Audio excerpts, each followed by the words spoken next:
आइए ना माइक पीछे, माइक थोड़ा पीछे, माइक थोड़ा डाउन करना, सबके फ्रेम में आ जाएगा। धक्का मत दो भाई, पिछले कुछ सालों से भारतीय जनता पार्टी जिस तरह से शराब घोटाला कर रही थी और हमारे ऊपर आरोप लगा रही थी, आज कोर्ट ने सारे आरोप खारिज कर दिए और जितने भी एक्यूज्ड थे सबको डिस्चार्ज कर दिया। हम हमेशा कहते थे सत्य की जीत होती है, हमें भारतीय न्याय प्रणाली पे भरोसा है। मुंह पे जा रहे हैं सर के माइक। मैं जज साहब का बहुत बहुत शुक्रिया अदा करता हूं जिन्होंने हमारे साथ न्याय किया, सत्य की जीत हुई। मैं हमेशा कहता था कि भगवान हमारे साथ है। मोदी जी ने और अमित शाह जी ने मिल के आजाद भारत का सबसे बड़ा राजनीतिक षड्यंत्र रचा। आम आदमी पार्टी को खत्म करने के लिए आम आदमी पार्टी के सबसे बड़े 5 नेताओं को जेल में डाल दिया गया। यहां तक कि सिटिंग चीफ मिनिस्टर, जो आज तक भारत के इतिहास में कभी नहीं हुआ, सिटिंग चीफ मिनिस्टर को उसके घर से घसीटकर जेल में डाला गया और 6 महीने तक जेल में रखा गया। हमारे उप मुख्यमंत्री मनीष सिसोदिया जी, उनको लगभग 2 साल तक जेल में रखा गया। पूरा का पूरा फर्जी केस था। हमारे ऊपर कीचड़ फेंका गया। 24 घंटे टीवी चैनलों के ऊपर डिबेट चलते थे, खबरें दिखाई जाती थी केजरीवाल भ्रष्ट है, केजरीवाल भ्रष्ट है।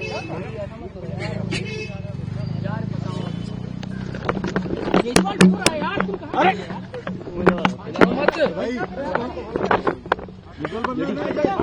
हो गया संभालिए सर, अपने आप संभालिए, हिम्मत सर, हिलाओ मत भाई। ये केजरीवाल भ्रष्ट नहीं है। मैंने केवल अपनी जिंदगी में ईमानदारी कमाई है।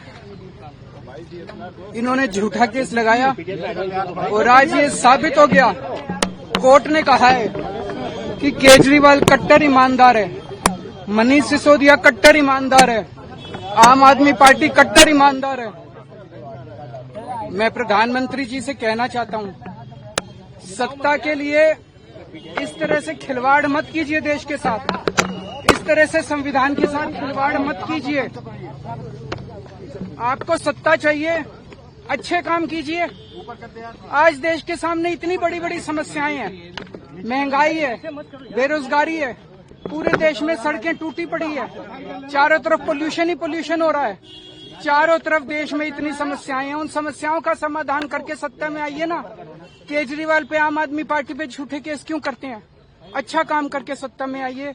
इस तरह के झूठे केस करना और 24 घंटे विरोधियों के, विपक्षियों के खिलाफ ऊट पटांग के केस करना, उनको जेल में डालना, ये एक प्रधानमंत्री को शोभा नहीं देता।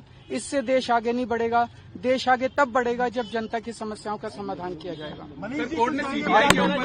आज एक बार फिर गर्व हो रहा है देश के संविधान पर, बाबा साहब अम्बेडकर पर, जिन्होंने इतना शानदार संविधान दिया और सत्य की जीत हुई है। सर सीबीआई के ऊपर भी सर एक्साइज स्कैम में राउस एवेन्यू के स्पेशल कोर्ट ने सारे मुजरिमों को बरी कर दिया है और ये बरी तब किया है जबकि सारे साक्ष्य, सारे evidence, everything which they have to say, all statements have been seen, perused by the court, and after perusing everything, it is not a apprehension, it is not a suspicion, it is a court who has gone through everything, and after going through everything, every statement, every document, it has held that there is no charge which is made out against Mr. Kejriwal and the other accused person, which includes Mr. Manish Sisodia. Sir काफी court जो है वो court ने court की है कि भी जो प्रोफेशनल स्टेटमेंट था प्रोसिक्यूशन विटनेस का, वही चार्जशीट में नहीं सीबीआई ने लगाया।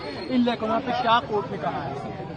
I would not go to everything, but court ने एक रिमार्क किया है कि court during the proceedings in charge had asked for the confessional statement which was made in 3064. The investigating officer perhaps had stated that it is not with him. The court has noted that in the sealed cover it is very much there. It was a copy which was given to him, and that statement was never produced in the charge sheet. And in fact, there were various statements which are taken even after the confessional statement, which the court had said that you can't do it. Once there is a full disclosure made in the confessional statement, which is not produced in the charge sheet, how can you take other statements? Apart from that, the court has very emphatically stated that the rule of law has to be preserved. The machinery in criminal law is not to implicate somebody illegally, but only to do justice, and court has tilted the balance towards the justice.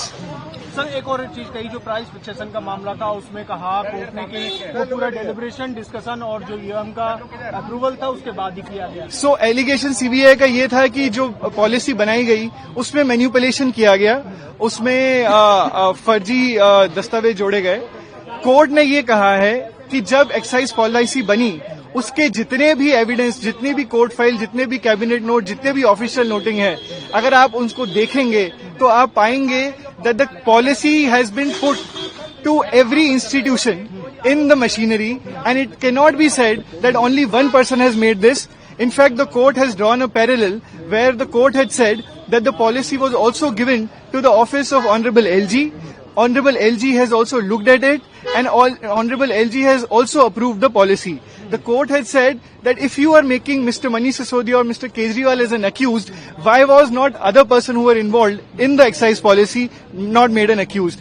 After that, the court had said that after seeing what has happened, how the policy was framed, it is actually seen that every institution, every stakeholder has been taken into confidence, and the file has gone to every stakeholder, and at no point of time there was any doubt which was framed at that contemporaneous point of time against the policy. South group का जो word है उसके ऊपर भी court ने objection किया है, discriminatory बताया है, क्या कहना है चाहिए? कोर्ट ने ये कहा है कि सीबीआई ने अपनी चार्जशीट के अंदर स्पेसिफिकली जो अक्यूज पर्सन्स थे आंध्र प्रदेश से या हमारे दक्षिण पार्ट के जो क्षेत्र हैं उससे, उनको एक टैग दे दिया गया south group. This, according to the judge, is against the international practices. It is against the rule of law. You cannot discriminate people on the basis of the region. And court has taken a very strong view, and in fact has also made few comments in the order saying that CBI has to ensure that in the future cases they cannot term or ostracize one region of the country like this. The court also said that the safeguard of constitutional post should be preserved, not implicated like this. Court had said that what is the most important thing is rule of law, and the criminal process is not to illegally implicate somebody. And once you do it, it is even more grave in the case of people who are occupying constitutional posts, because those people have reached constitutional posts after the public has chosen them. So if you by illegally making out a case, take these people inside and inform their liberty, this is something which goes against the rule of law, and that is why he has discharged the accused persons in the matter. Thank you, sir. Thank you. আমাদের video ভালো লাগলে like এবং share করুন, comment সেকশনে গিয়ে জানান আপনাদের মতামত। আরও ভিডিও পেতে আমাদের চ্যানেল সাবস্ক্রাইব করুন এবং প্রতি মুহূর্তে খবরের আপডেট পেতে প্রেস করুন বেল আইকন।